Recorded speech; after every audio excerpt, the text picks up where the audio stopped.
Erev Tov Rabotai, we're continuing with our Mishna Yomi Masechet Orlah. We're up to Perek Bet Mishnah Yudzayin. Today's Mishnah should be Le'ilu Nishmat Neria ben Svetlana Aranbai ben Eliyahu ben Burcha Israelov Menuchatam Began Eden Amen. Today's Mishnah presents another case that deals with a mixture involving the meats of sacrificial offerings.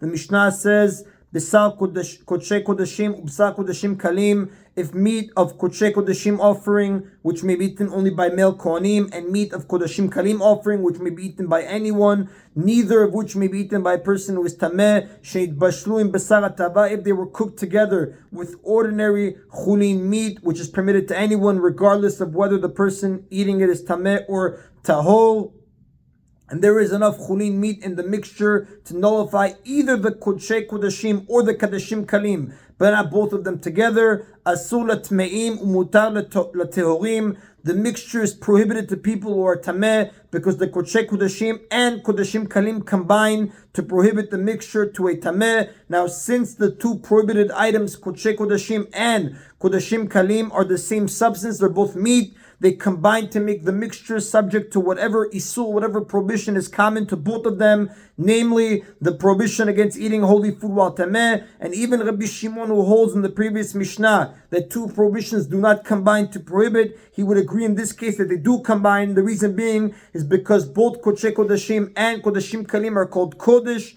and this enables them to combine, even according to Rabbi Shimon, like we saw in the case of Terumah, Chala, and Bikurim, which are all called Terumah in Mishnah chapter 2, Mishnah 1. So the Mishnah says again, Asur l'tmeim, the mixture is prohibited to people who are tameh, because the Kodshei Kodashim and Kodashim Kalim combine to prohibit the mixture to a tameh. Umutar l'tehorim, but it is permitted to people who are tahor, even non-Kohanim, because since the Kodashim Kalim is permitted to non-Kohanim who are tahor, and there is enough chulin meat in the mixture to nullify the Kodshei Kodashim meat by itself, it does not prohibit the mixture to them. And that is an Abotai Mishnah Bet, Perek Bet Mishnah Yud Zayin. We begin now Perek Gimel Mishnah Aleph.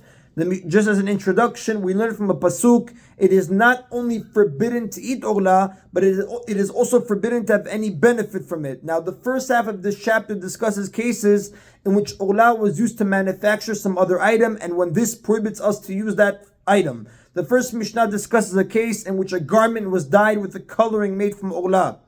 Beged shetzva'o biklipe Orlah. If a garment was dyed with coloring made from the peels of Orlah fruit, and the Mefarshim explain, dyes in ancient times were commonly made from plants, including the peels of certain fruits like pomegranates and the shells of certain nuts like walnuts. Now, if the pomegranates or walnuts were from an Orlah tree, the peels and shells are also forbidden for benefit. This also is learned from a pasuk.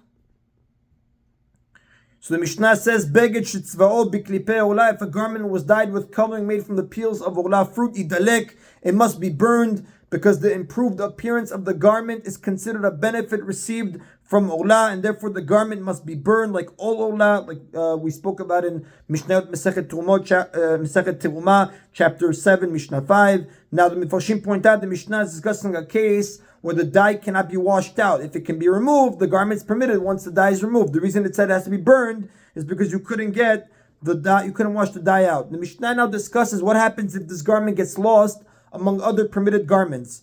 Nit'arev ba'acherim, if the Orlah dyed garment became mixed up with other garments and it cannot be told apart from them, kulam idalku, they must all be burned so that no one will have benefit from the prohibited garment. Divrei Rabbi Meir, these are the words of Rabbi Meir, because according to Rabbi Meir, the prohibited garment does not become nullified because the garment is considered davar chashuv, something important, something significant, and a significant item does not become nullified.